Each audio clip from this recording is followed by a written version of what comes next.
Hey, good evening, everybody. It's your boy, Steven, the voice, or Steven Rally Captain. But tonight we're going to go with the voice.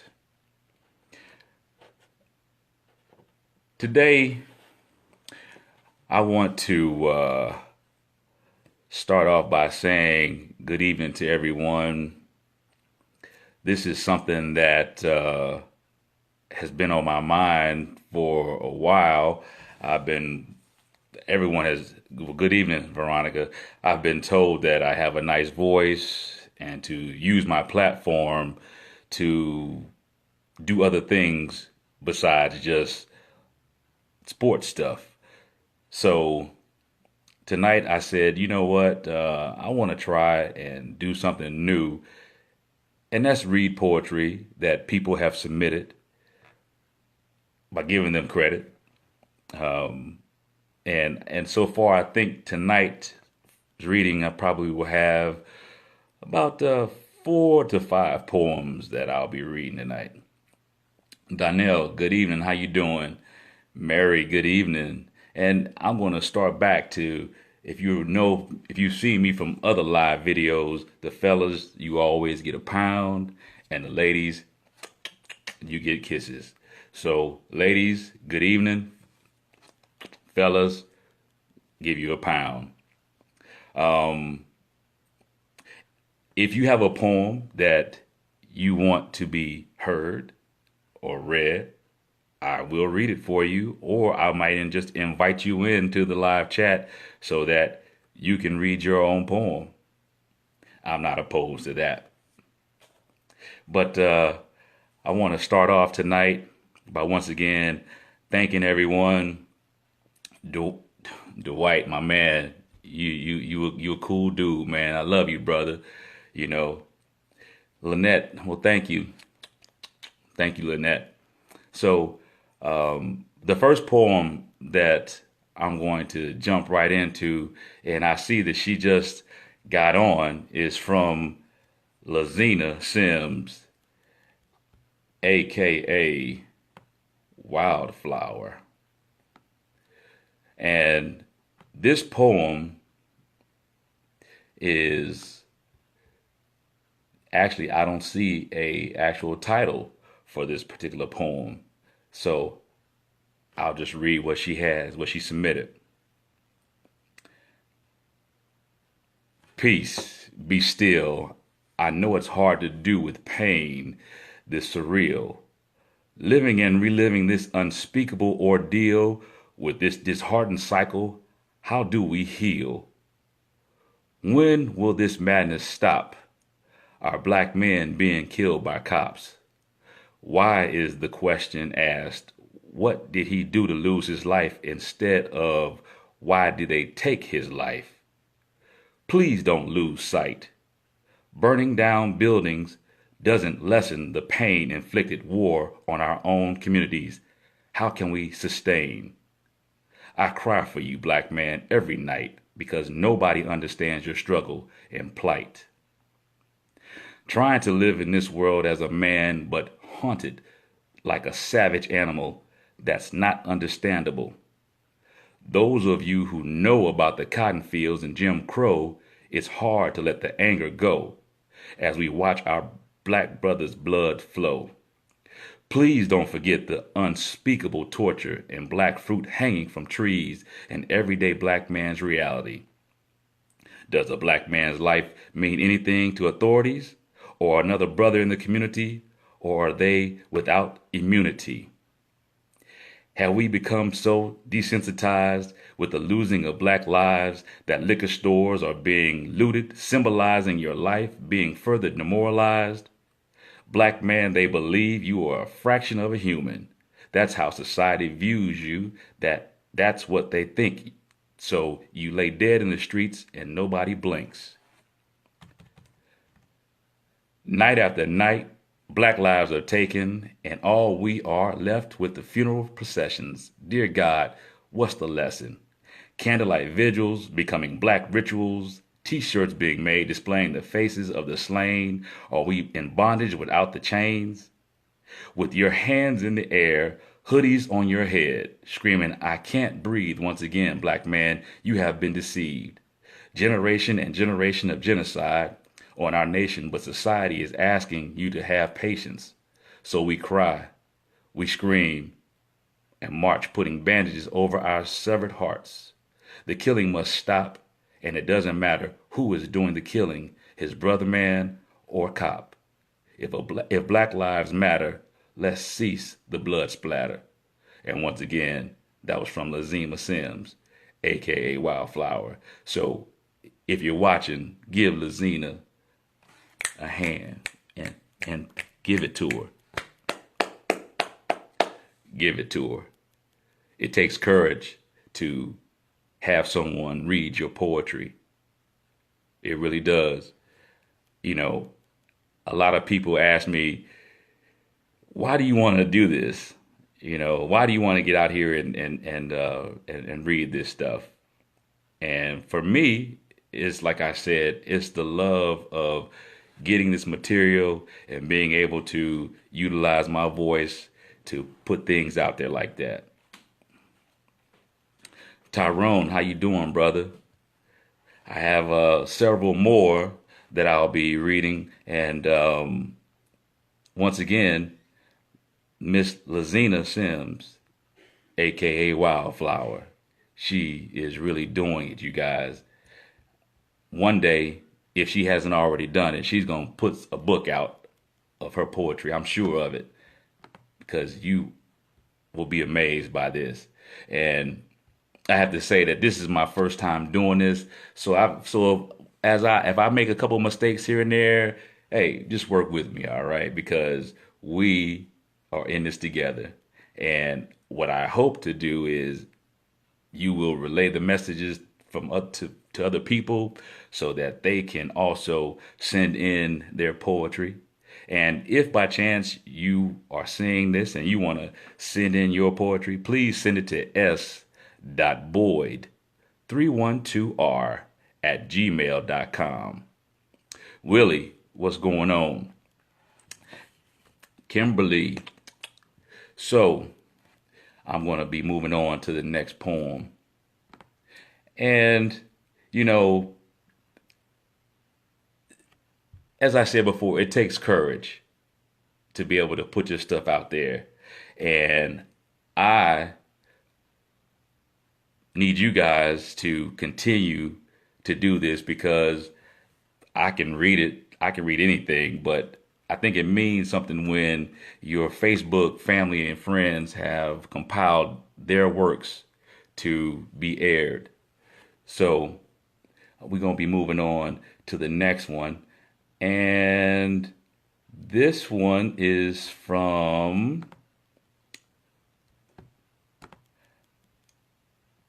Melanie Green. Mel Green. And the name of this poem is I Release You. Now, before I start reading, think about that. I release you. I release you. So, here goes. I release you.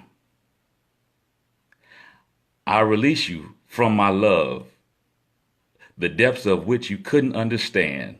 Ready, willing, and able to put, let me start all over again. As I said, this is live, and if you heard me on a voiceover take, hey, we can cut it. We can start all over again. So excuse me for while I get back to this. I Release You is the name of the poem, once again, by Mel Green. I release you from my love, the depths of which you couldn't understand. Ready, willing, and able, but you hid your inner man. I release you from the intense lust we shared, hazed and twisted my emotions, paper-thin words whispered, though I really cared. I release you from the grasp of love I long for in return. You made me feel foolish for craving more, especially when it was me you chose to ignore.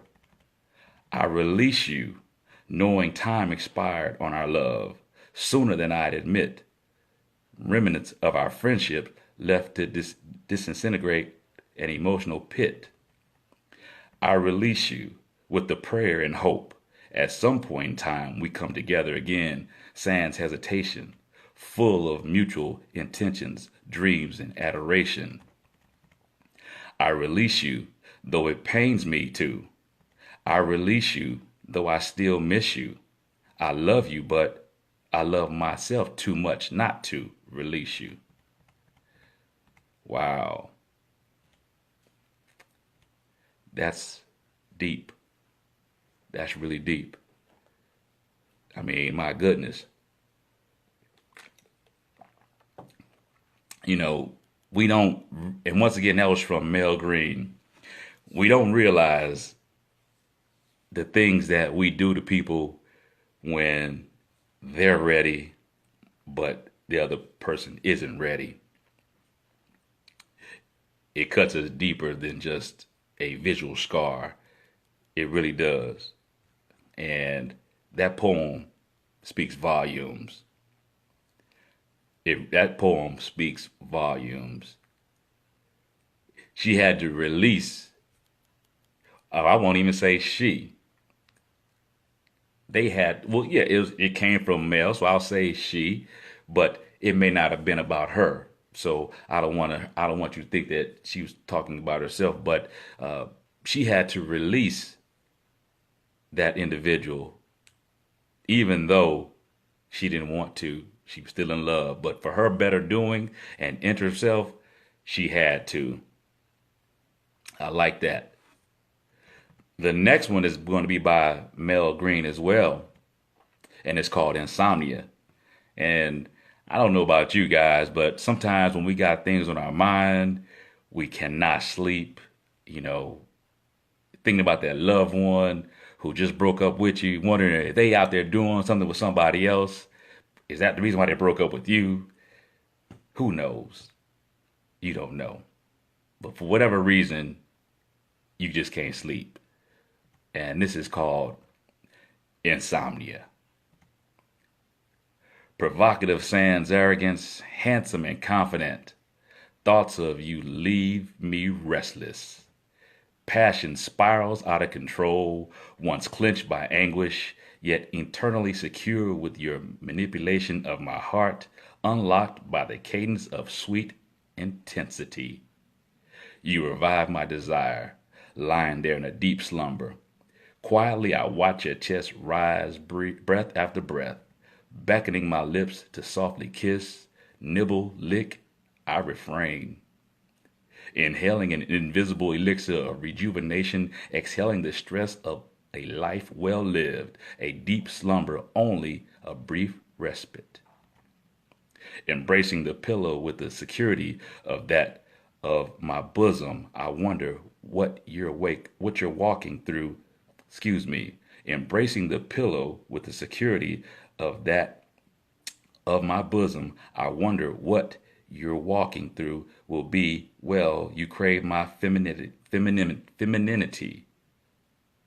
As I said, this is live, so work with me. Love you guys. Pre-dawn anticipation of passion awakens me, discovering solace in your control, offering a place to invigorate your strength and poise. In your dreams and under your influence, I've taken hold. My walls spasm at mere thought of the love you deftly paint them with, stroke after delightful stroke, a mileage of love, lust, and unbreakable union. Tornado of intensity, just as I'm ready to let go forever. Innate is your way of loving me, enticing me back in the opium to an addict. Wow. Mel, that is awesome. That is awesome. And that goes to Mel Green. So, that was 3 poems. And I've got basically 2 more that I want to read. And once again, if you have a poem for Whisper Wednesdays, please email me at s.boyd 312R, as in Romeo, at gmail.com. Also, hey, if you're not on Twitter or the gram, Rally Captain, Rally underscore Captain for the gram, and Rally Captain at on Twitter. Hey, let's trend with each other. We can do this. This is what social media is all about.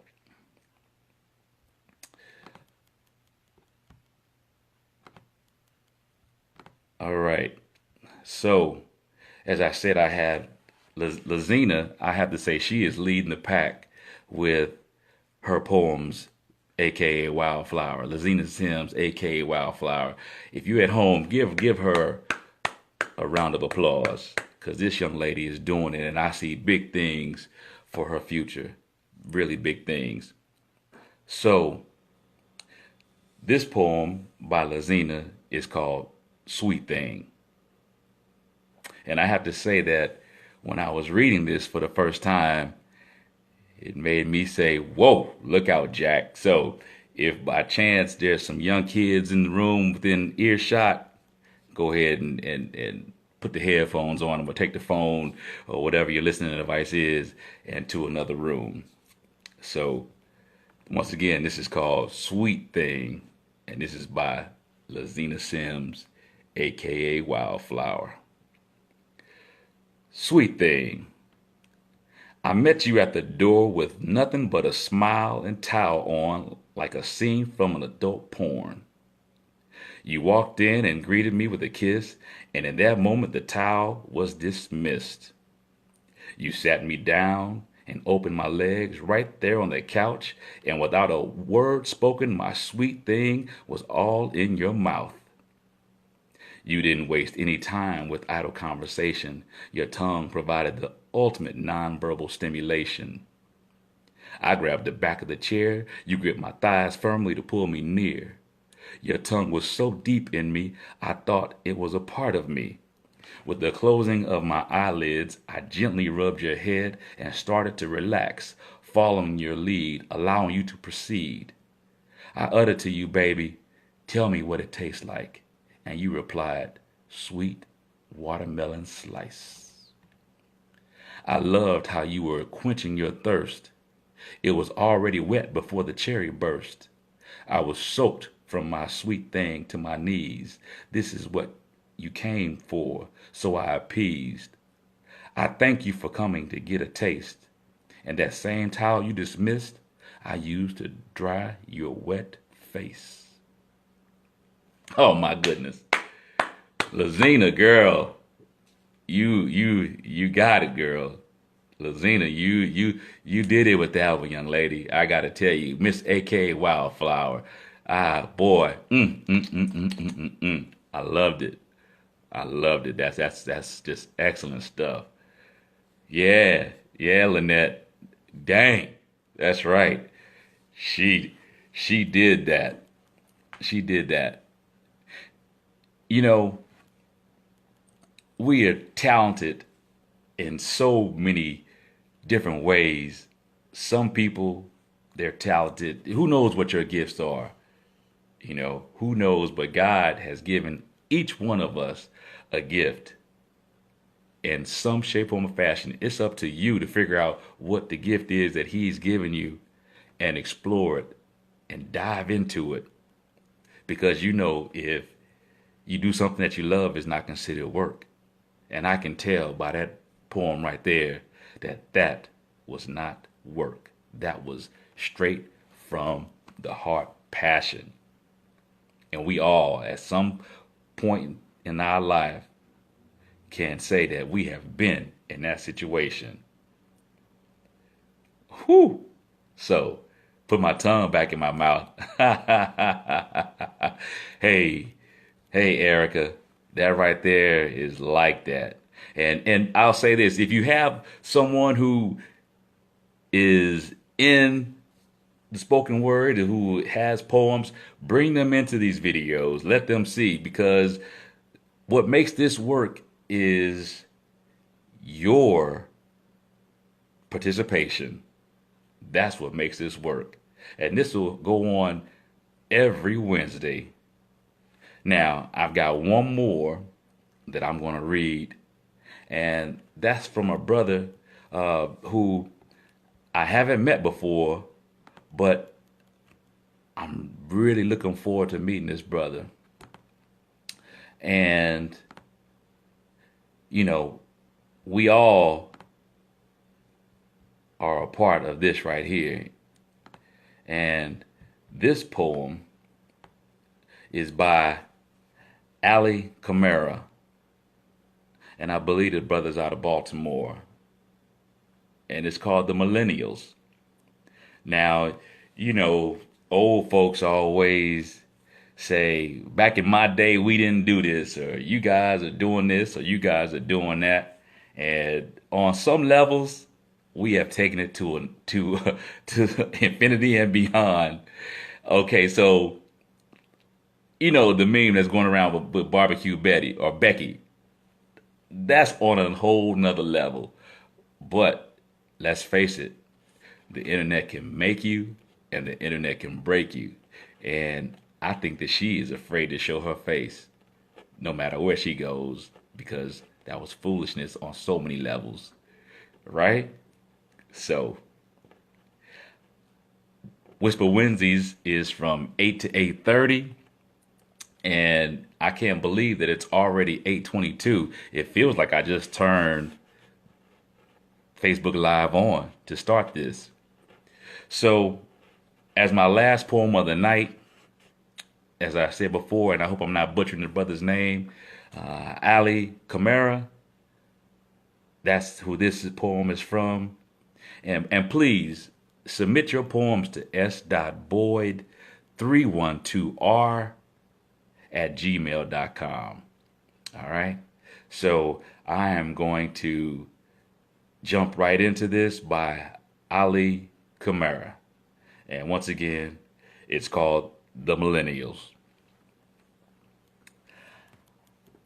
I saw the greatest minds of my generation destroyed hysterically by dragging their fingers through a techno device, filtering emotions and lifestyles. They're always looking for the next fix, and I was them too, dragging my juicy curls with cold and dark mysterious eyes through the lens of iPhone's face, flooding the media's timeline with self-grandiose imagery. The media has simulated magic for us. I've seen single mothers turn wives. I've seen Section 8 folks become millionaires and lost girls turned celebrity models. To whom we envy, that lead multiple lives, one as a famous star, the other as a part-time hustler, and the other as a depressed widow, all lies. Reality TV has become the norm. The news has become dull and repetitive, and hatred rules in the hearts of many men. In the cafe and the coffee shops, no one speaks because they're all enslaved to the digital screens. In the workplace, the gossip whispers feels like pollen. Who's sleeping with who? Who doesn't like who? Who's flirting? Who's firing who? The morals have become looser. The attention spans have become shorter. And the world has rapidly advanced, making everyone grow lazier.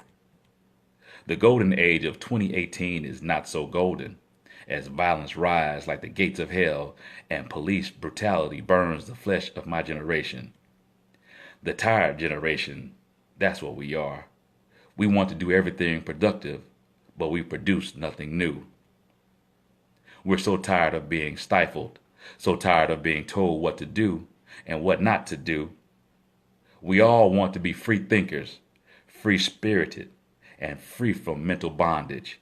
We all want to be multi-disciplined, artist and interior designer. We all want to be mothers and fathers today, but never for tomorrow. For every hour a child is born, another second a child dies.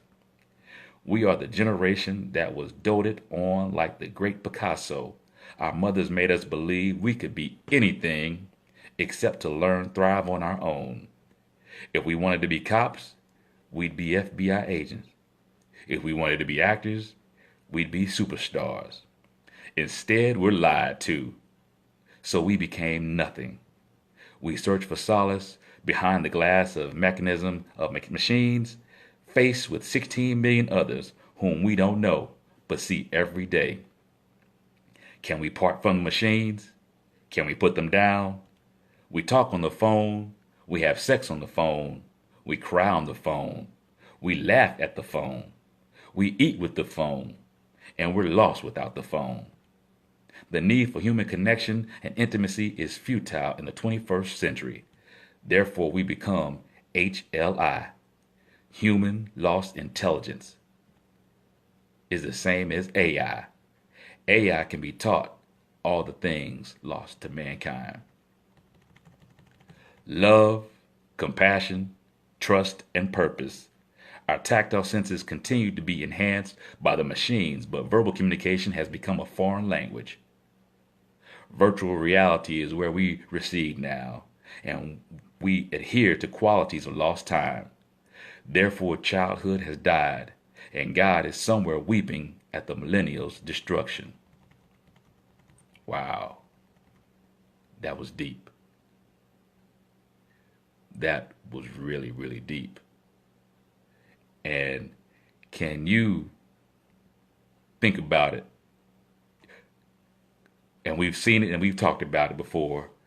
Couples will be at the dinner table, not saying a word to each other, but their head is on that phone, head down on the phone, thumbing, typing, texting, doing whatever have you, searching. When the person who they really want to be with is right there next to them, all they need is a little dialogue amongst themselves. I mean, that is so deep right there. It really is. Wow. Ladies and gentlemen, I'm at a loss for words. I really am, because we see it daily. We don't talk anymore. Be in the same room and text each other. What you doing? What you doing? Wow. Well, it's 8:28 and 8:30 is my cutoff time. If, once again, if you have a poem that you want read, by all means, send it to s.boyd312r@gmail.com. And I will gladly put it on for next Wednesday, because this is Whisper Wednesdays, and the voice will be out. You have a great evening, ladies and gentlemen. Fellas, have a great evening. Ladies, have a great evening. Until the next time, take care.